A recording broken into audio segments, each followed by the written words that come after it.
Thanks for having me. All of us at Off Campus Study are glad that you're here. We're looking forward to hearing your stories. We do have a panel of esteemed judges who are going to judge the stories, and we have three $20 gift cards to the Colgate bookstore that we will award to the three best stories. Now, the intention is not to create competition, but to encourage participation, right? So, honestly, it's not a competition, but we want to reward you for telling the story. Maybe that will help you change your mind. If you have not signed in, please make sure you do at some point, because it's important for us to know exactly how many people came. We're really thrilled with the turnout, and I just have a quick question. We've had this event in the past at about 5 o'clock at Donovan's Pub, and it wasn't as well attended. So is it the day of the week, the time of day, the lunch versus bar food? What do you think is attractive about this situation? I think Donovan's Pub as a space is more for hanging out with friends. So any event, even the shows I've been there, is not as institute as other It's also like, sorry, go ahead. It's also like the beginning of the semester, so students tend to have more time around this period. It's easier for us to just have lunch. Right away. Good. Okay. Yeah, you're not busy yet. Not as busy as you'll be. Yeah? Donovan's also doesn't serve Indian food, so. Good. All right, so that's great feedback. Thank you so much. There's plenty more, so help yourself if you'd like to hop up and get another plate. We have a volunteer who's ready to go first. Are you ready? Yes. If you don't mind. Guess so. We would like you to stand in front of our university seal. You'll be reminded that you represented Colgate while you were abroad. And you still represent Colgate now that you're home. Just wave at the camera. Wait, I'm actually going to move like somebody can actually see. Do you guys think we need the microphone? Are you prepared to speak up on your team voice? We have a microphone. Shake it out, shake it out. You got this. We're going to use the microphone. So when you tell your story, please introduce yourself with your name. Please say the program that you went on. Okay? And then you can start into your story. Thanks for coming in, Matt.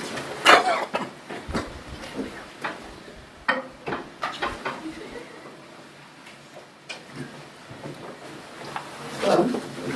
Okay. So I'm Anna. I'm a senior at Colgate, studies geography, and I actually studied abroad last spring, and I went to New Zealand with the IFSA Butler program. And I'm going to tell a little story about my time during spring break. So when I first arrived in New Zealand, I got a Tinder account because I was like, oh, I can meet new people with this, and it's like quite common there for people to just use that as a way to meet friends. And I'm really into rock climbing, so I was like, oh, like meet some fellow rock climbers on Tinder will be great. And I met this one guy. We met for like 20 minutes, and then we're like, okay, let's plan like a 5-day climbing trip together. So I had a 5-day Tinder date coming up. And we were going to this place that's really famous called Castle Hill. It's where Narnia was filmed, and it's like amazing and beautiful. And I drove up there, and he's like, oh, I'll meet you there. I arrived there at like, I don't know, like 10 p.m. and I like don't know where he is. We had plans to meet at the campsite. I have no idea where he is. I'm like, whatever, I'll go to sleep, wake up, maybe like he'll be here. I wake up, still have no idea where he is. Like I wander around for like 30 minutes looking for this guy, no idea where he is. I'm like, it's fine, I'll just go climbing by myself. And like I don't also have like a way to communicate with him because I didn't have a phone when I was there. So I'm in the parking lot and I see someone else who's also going climbing, and I'm like, oh, like, are you with anyone? Like, let's go climbing together. And we do, and I end up like falling in love with this guy. Like, he is the best person I've ever met. He climbed so strong, was so funny, was so amazing. I had like the time of my life. But then he left, and I never saw him ever again. Rest in peace, Adam. Like, he was great. And then I ended up finding my friend like later that evening, and so meanwhile I was having like this time of my life with this stranger. He he like hitchhiked there, and the person dropped him off in the wrong place, and he had to like walk like 40 miles to get to me, and he slept in a ditch in the side of the road. And meanwhile, I was in like heaven, so it's like for him. But the rest of the trip ended up being like a lot of fun. So yeah, that's that.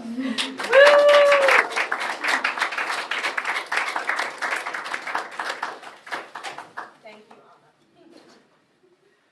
So we're making the money go next? I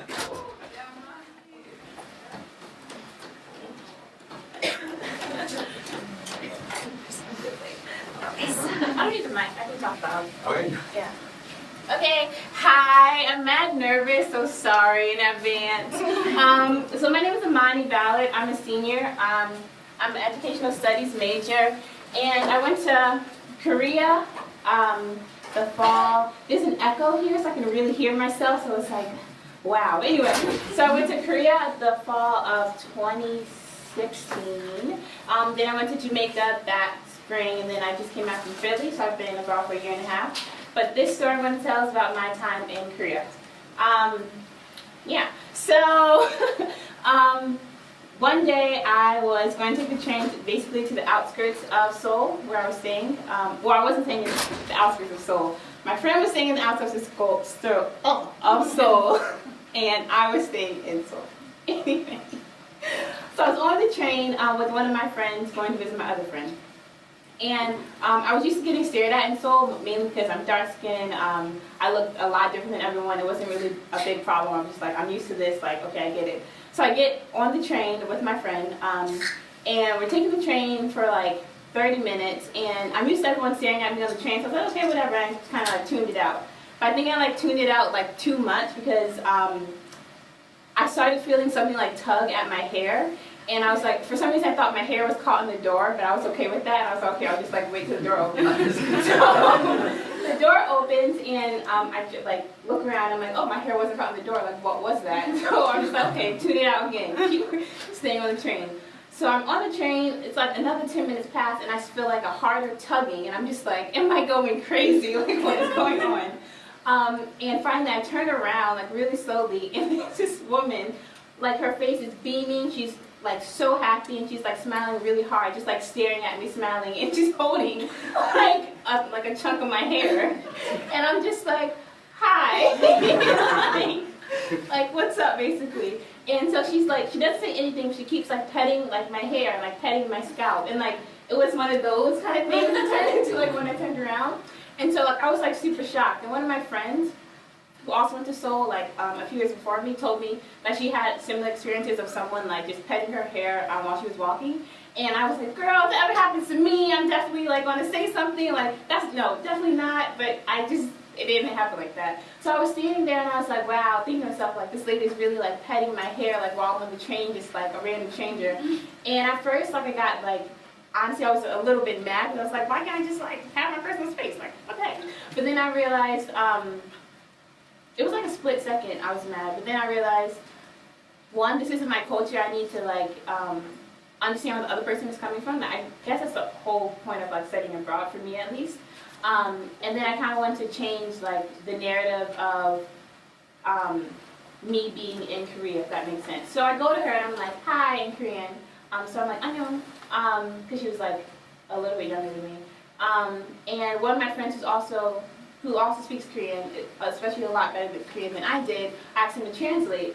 So, sorry, I'm over 3 minutes also. So anyway, so I'm talking to her, and my friend's translating, and I'm slowly explaining, like, I'm slowly asking her, like, why she felt the need to, like, touch all my hair, and, like, so she tells me, actually, I was the first black person she's ever seen in her entire life, and besides this, she only saw black people on TV, and like on music videos and in the newspaper and stuff like that. And I made a joke actually one time. I was like, yeah, Beyonce. We were talking about Beyonce, and I was like, I love Beyonce. She's like my mom. And the guy translated it, and she's like, Beyonce's your mom? And I was like, no. But like yeah. So anyway, through this experience, we started talking a lot more, and she was just like, yeah, I was just like so overcome with joy. I just like wanted to see like how her hair would feel.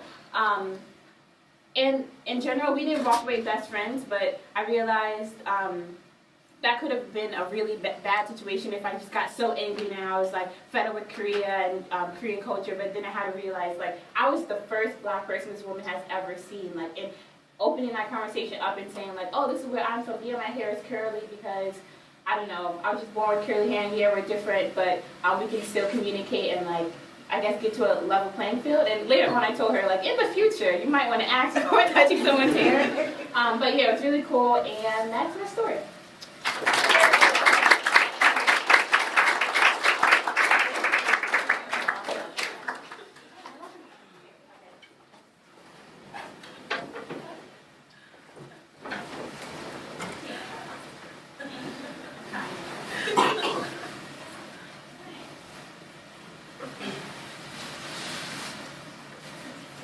Who wants to volunteer next?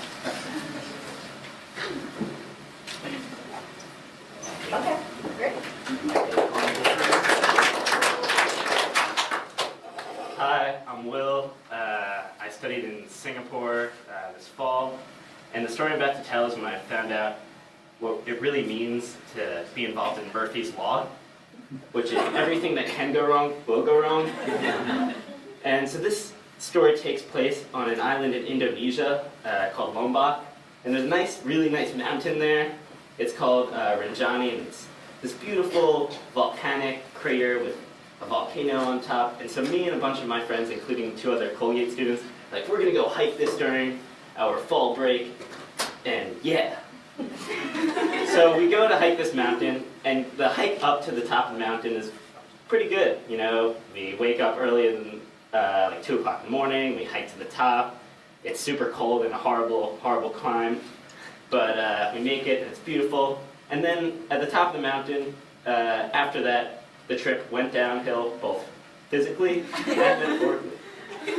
So we head back down the mountain, and you have to understand about this like region is it's this crater lake surrounded by this like 1,500 meter ridge on all sides.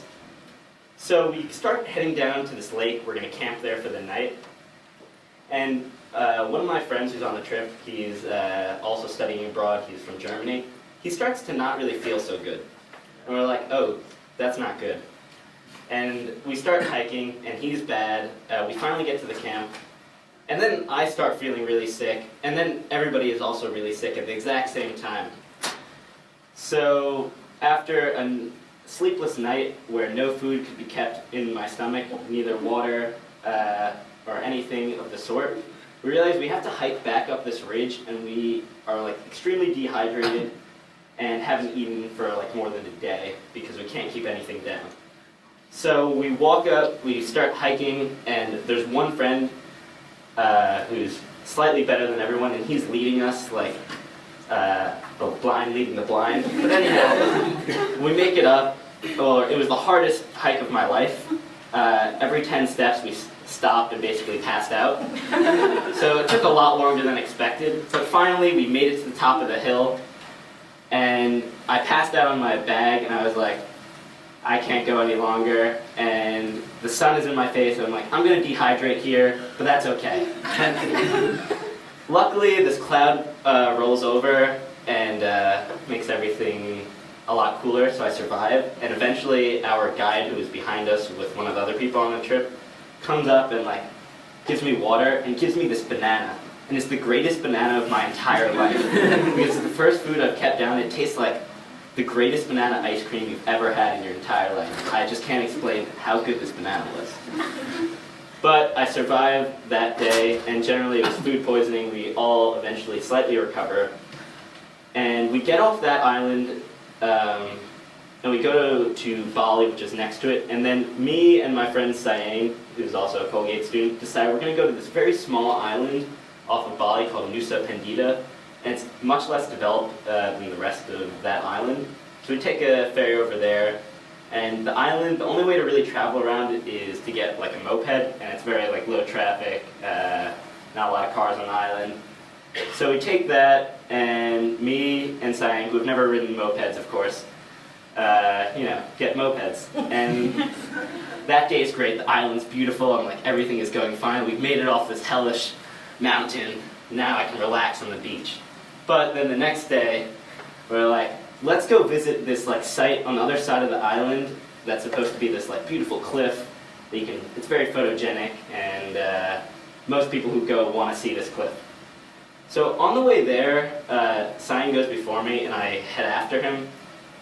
The roads are really not marked at all, and they're not really roads, they're more like mountain biking trails, and mopeds aren't so good for off-road biking. So getting there is really difficult, and I fall a few times, I'm a bit cut up, but eventually after probably going 2 hours after when I was supposed to arrive there, I get there, Cyan's there, it's great. So we park our bikes, we go like take a look at the surrounding, quite nice, and then it's like sort of getting dark, and we want to get back before sunset, because there's no lights and the trails are really dark, and we have no idea where to go. So we're going back, and we're looking for the bike, but Cyan's bike is gone. He has the key with him, but his bike is gone. And we're like, oh my god, his bike was stolen. Who knows how? Someone's key also worked in it, I guess. So we're like, okay.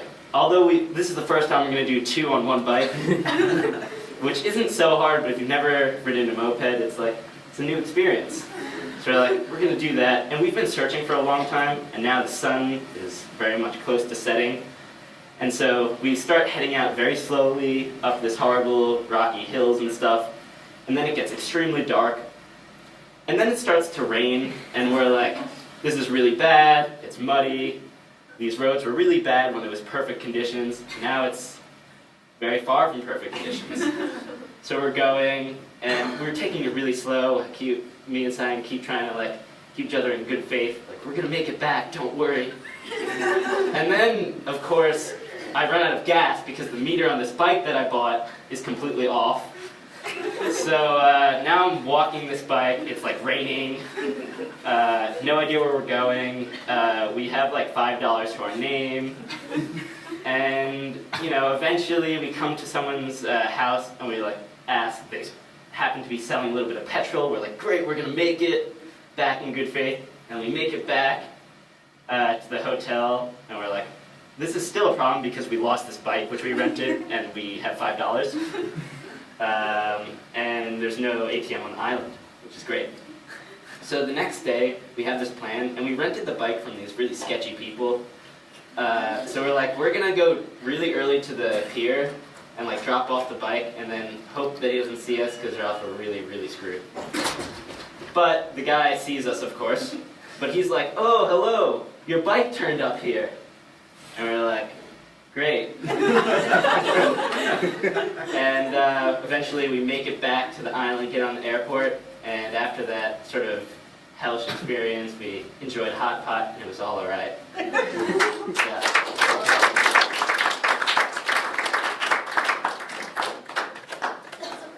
That was a great story. Before we go on to the next one, I want to say that Will sent me some awesome photos from his adventures. And so we have a Flickr account that if you send us photos, we'll put it on the Colgate Off-Campus Study Flickr account. You can see Will's awesome photos. But from any of your adventures, you can still send them to us. We'd love to have them. There's a slideshow going on over there. Okay, there's that. Do you want people over pictures? Yeah. I'll take the pictures you send me. You should send that. Who wants to go next?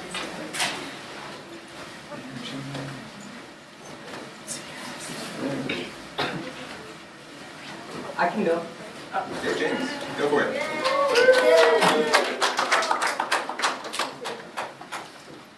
So my trip was to Patagonia. So it was Chile, Argentina.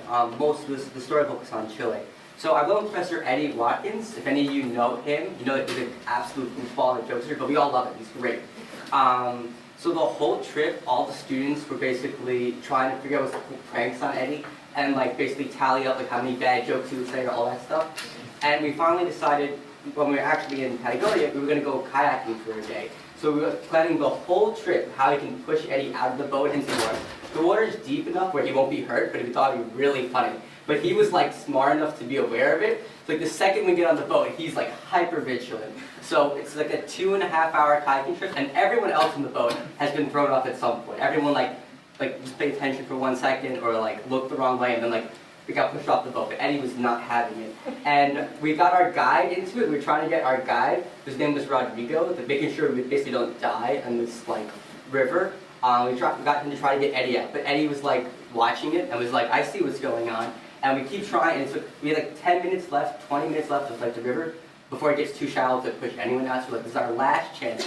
And so like all the students basically tried to like get Eddie out, and we all failed. So we just like give up, and then Rodrigo, who's in a neighboring like kayak, like barrels across the water, jumps into Eddie's boat and like suplexes him out and throws Professor Watkins in the water. And we basically all just like standing around clapping, and it was the funniest moment of the trip. And that's my story.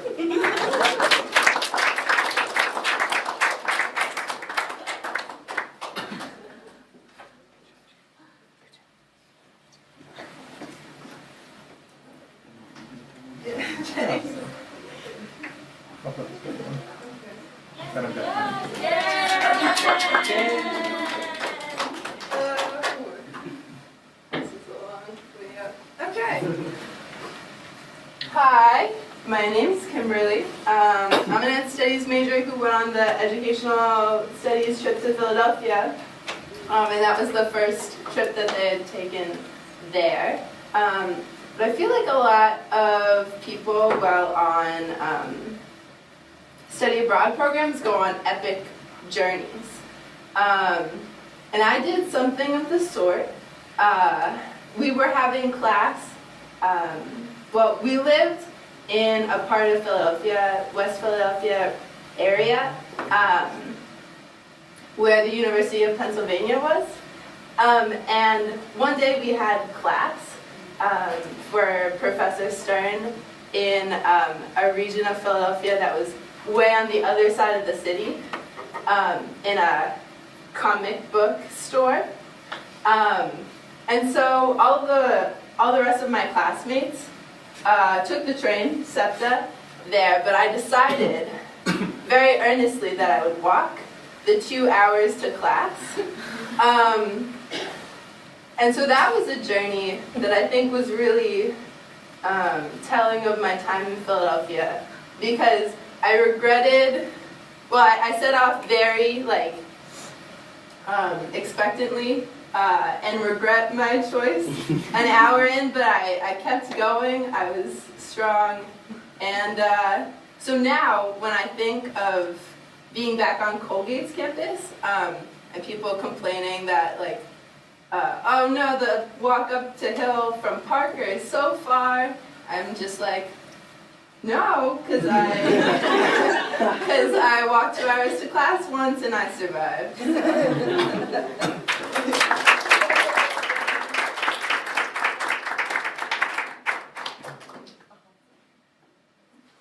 I can tell a story. Hi, I'm Ben. I'm a senior, and 2 falls ago, I went to study abroad in Manchester, and this past spring, I was in Greece for an extended study. And throughout my whole time in both of these places, I generally had really positive interactions with people when they heard that I was American, right? It was interesting in Manchester because I don't want to bring politics into it, but it was during a really interesting political moment, and that was honestly a question that we get a lot about was politics in the US. But I had one pretty negative experience about this in Greece, where we were going out to dinner. There was about 13 of us. We were in a big gaggle. And honestly, I thought we looked pretty cool. You know, we kind of had our going out clothes. I was wearing all black. Honestly, if we were on Colgate's campus, people would have looked at us and they'd be like, they're going to the Jag, you know? We were looking pretty cool. But I guess some people who were passing by on a motorcycle who were actually cool, they didn't think so. Because there's this guy, and I kind of see this happening, but don't realize it until after. He says something, and he looks at us like this big gaggle of clearly Americans, because we're talking really loud and obnoxious. And he looks back at his girlfriend or sister, I don't know, who's around his waist on his motorcycle. And he clearly makes a hilarious joke because they're both laughing. And then he turns towards the sidewalk and hocks a loogie in our direction. And by some divine intervention, that very loogie lands on my hand. Yeah, I actually didn't understand what happened while it was happening. I'm kind of filling in a lot of details based on what other people have told me, including Jelly over here, who didn't study abroad in Greece. She was visiting, because Geneva lasts for like a year. Anyway, so there's this loogie on my hand, and I don't really know what to do, because I don't like carry around wipes with me, but of course, like I ask all my friends, and someone luckily has a wipe, so I wipe it off. I'm like a little shaken. And then, of course, because it's like really late at night, we go and get bagels. And because, you know, we just missed home. I don't know. And we have some bagels, we kind of reflect on the experience. We're like, okay, I guess it was because we were talking really loud and obnoxiously, and I guess they didn't like that. And so they thought it would be okay to spit on us, which is like, you know, you spit on people sometimes, right? When you don't like what they're doing. No, okay, I think it's just me. And then, that same friend Jelly, after we're walking back to the hotel, she asks, hey Ben, you just ate a bagel with your hands, right? And I say, yes, I ate a bagel with my hands. How else do you eat a bagel, you crazy person? And she says, did you wash your hands before eating that bagel? And I said, I don't remember. And that's my story.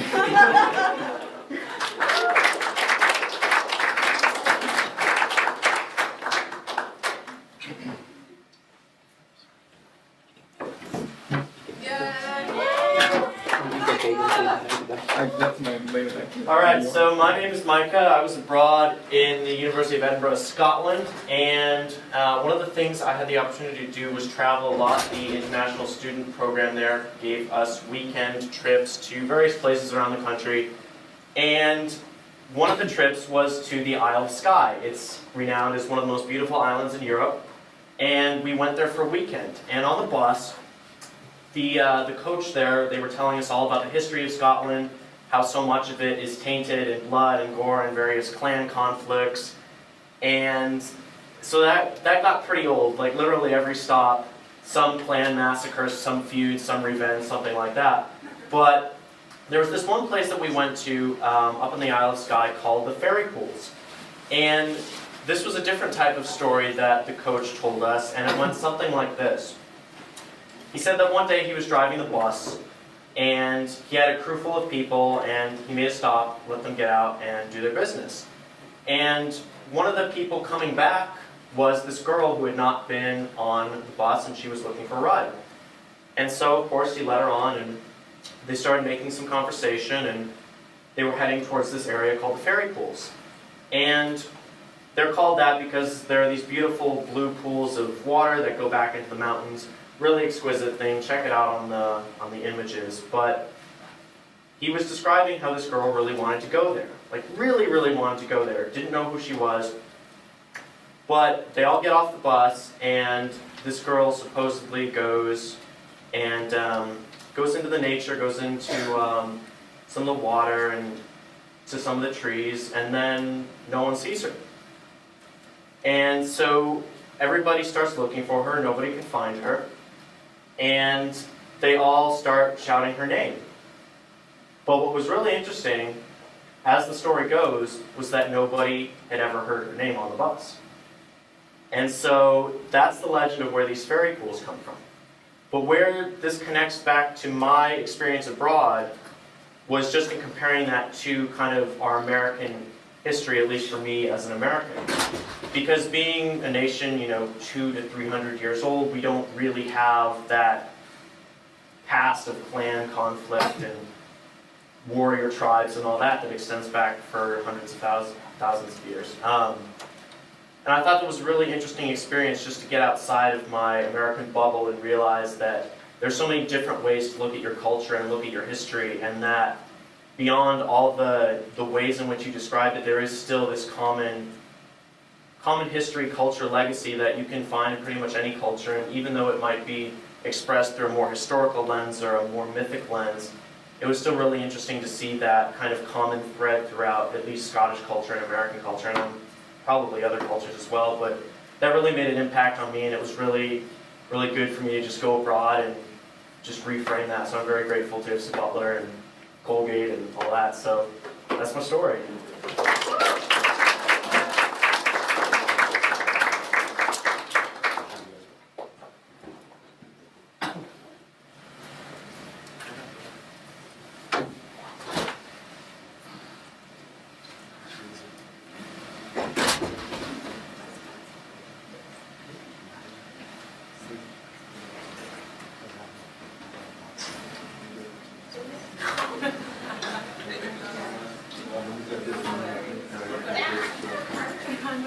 Yeah, this one. You're good. You're ready for this one? Oh, no, no, no. Well, no, not the, just Do you have any more stories? Okay, over here. Allegra, Jenny, Jenny.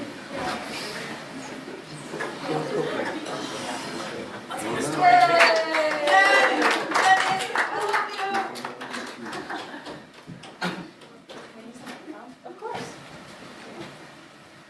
You have to, there's a button on the bottom that you turn on. Okay, can you hear me? Okay. No? There you Okay, there we go. Hi, I'm Jenny, and this fall I went to Nepal, where I studied Tibetan and Himalayan peoples, which is the name of the program. So in Kathmandu, I lived with a host family, and the dad is from Tibet. So I don't know if you're aware of the political situation, but he basically had to escape from Tibet.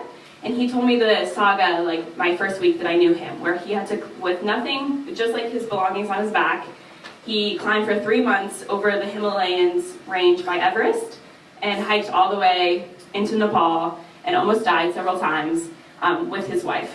So it was like this really incredible story of how he like escaped Chinese persecution and how he resettled in Nepal. But his family that I lived with, they weren't able to get any sort of like legal citizenship because they're like have refugee status. So that was a really interesting experience because we like lived in a little house outside the center where they weren't allowed to have jobs or anything. So I'd always heard about this, and I had my little host brother, who's, because his dad is not from Nepal, even though he was born in Nepal, he's not a citizen.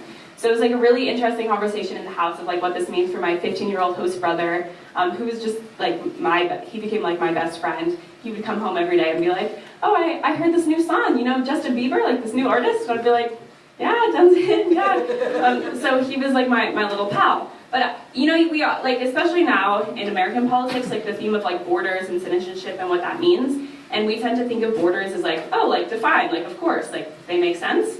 But as I learned on my trip, like borders are very arbitrary, because the first week of class, the teacher asked the question, do you know where the border is between between China and Nepal? And some girl was like, yes, it's the 49th like latitude, and it's through the Himalayan watershed, and gave this really like scientific answer for what a border was. So we all were sitting there like, yeah, okay, like that makes sense. And the teachers were just looking at us like, oh, just you wait. Because then, 3 weeks later, we had a chance to do this really incredible experience. We traveled to a district called Humla, Nepal, which like, the country of Nepal is kind of like a giant rectangle. And in the upper right, like the upper western corner, is a district called Humla. And there's no road that connects Humla to the rest of the country. So it's really, like imagine if like the middle of the country was just, like you couldn't get there by road. So it's like this big district that you can only get there if you fly in. So, but because like airplane tickets are like $200, not a lot of people have ever been there, not a lot of people have ever left the region. So it's a very like crazy experience because we had to take like 2 little tiny propeller planes into this region, and then we had the opportunity to helicopter to the border. And in my mind, I've always had like, okay, I know what a border looks like. I've been to borders, I've crossed them, and you have like this on this side and all these people on the other side, and it's a distinct line with walls. But we're in this helicopter, and I can't explain to you like what that feels like to helicopter through the Himalayas, and how you just realize like your whole life is like pretty insignificant because, you know, we were literally flying like 10 feet above giant snowy peaks, and thinking like, okay, I could die. And I have a little bit of a anxiety problem with airplanes, so I like took a Xanax because I have a prescription. It was fine. But I was sitting there like, oh my god, like what am I doing? Very crazy experience, and like you can see the landscapes just changing so tremendously beneath you. And then we're getting closer, and because I kind of was a snake, so I got the front seat of the helicopter. So I had like 180 view of like exactly what was happening, like outside. And I was talking to the pilot like over our little devices. So like it's crazy because like all you can hear is like the whirl of the helicopter as you're going through the Himalayas. And he's next to me. He's like, you see that like giant building in the distance? I'm like, yeah. Like, wow, that's crazy. What's that doing there? And he's like, oh, like that's China. Like that's where the border is. And it was like this crazy experience to see like we're in the middle. Like there's no houses. There's no like settlements. There's no people. We're flying through the Himalayas, and then all of a sudden like China has this giant like crazy building. Like it looks like a mall. It's like, oh, that's where the border is. And so we fly down, and basically we have to like loop around so we can land back at the like 10, there's like 10 little settlements that are like 10 little houses that make up the border on the Nepali side. And he told me that if we had flown like five more like feet, we would have been shot down by the Chinese. So that was a really crazy experience. And to land, like it's like a moonscape, like a desert moonscape. There's no vegetation, there's no plants, there's no trees. And to realize like that this is where the border is, and that people have like lost their lives like trying to cross from one side to the other side. So it was like a really like humbling and crazy experience, like especially like in context of American politics, of like what this like notion of like citizenship is, and like how it's crazy that some people just drew a line and were like, okay, like you can't cross. And like how people like Paula, my host father, how he almost lost his life like trying to come to a better life by climbing over the mountains that I was visiting. So, yeah, thank you.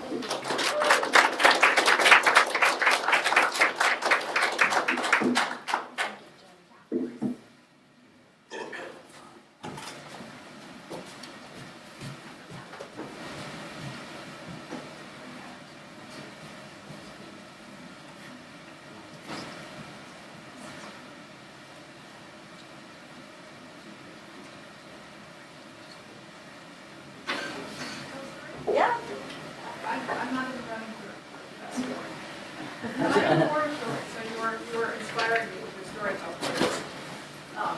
I'll just tell it over here. I'm Susan, I'm a program manager here. I'm not a student, but I have studied abroad. I moved to Paris by myself after I graduated from college a couple years ago, and spent the year there by myself, not with the program. Lots of stories there, but my sister came over the summer after my year there, and we spent a month backpacking in the Euromats. This was before the wall came down, so this was when there was a Western Europe and an Eastern Europe. And we had our American passports, and we traveled where we wanted to. We went into the trains into Czechoslovakia, and we got to the border, the train stopped. The doors opened, these, guards came on the train. One guy was kind of small, but the guy behind him was really, really big, and they had flashlights, and they'd unscrew things and open things and look under things, and they were looking for stowaways, which was very impressive to my sister and me, who were used to going anywhere we wanted, whenever we wanted, however we wanted. Very impressed. So we're in Eastern Europe, and we're sort of starting to get a little nervous, and we think about Eastern Europe as sort of, the Soviets and the enemies, and we watch Hollywood movies, and who are the enemies in Hollywood movies, and the Nazis and the Soviets. We make our way to Berlin, and we're in Western Berlin. And Western Berlin is wonderful. It's very modern, it's very developed, it sort of seems like an American city. And then we go to Checkpoint Charlie, and we go into Eastern Europe.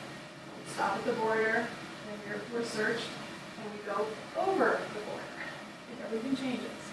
The buildings are gray, there are bullet holes all on the sides of the buildings. The cars are these pathetic things, one door, big people in these little cars, rusting, they're falling apart. The people look gray. We went to some place in Alexanderplatz, and we ordered something to drink, and the server took a used glass, dumped it in some water, and then gave us some yellow fluid from some container. We were a little alarmed by that, but we're very sort of impressed and intimidated and disconcerted by the whole thing. And at some point we come across an official changing of the guard at some sort of tomb or some monument. And there are Soviet soldiers in East Berlin. And they go through their steps, and they do the goose step business and the whole thing. We're very impressed and kind of intimidated. We walk away, and my sister sort of makes a comment. She starts to imitate them, doing this goose step. And just as she does that, around the corner comes this group of Soviet soldiers. And immediately we freeze and think, oh my God, that stuff's going to send us to Siberia. We've just offended someone. This is going to be horrible. We're totally intimidated. And they come marching up to us, and they look at us, and they say, American? And we're like, yes, I'm sorry. And like, oh, and they take their cameras out, and they say hello, and they're talking in Russian, and they're just kids like we are. And we laughed, and we chatted for the longest time. We had no idea what we were saying to each other. And they were just young Soviet soldiers thinking that Americans were really cool and wanting to get to know us. And we sort of felt the same way about them. But of course, behind us is this huge history and the political relationship between the Soviet Union and the United States. So that is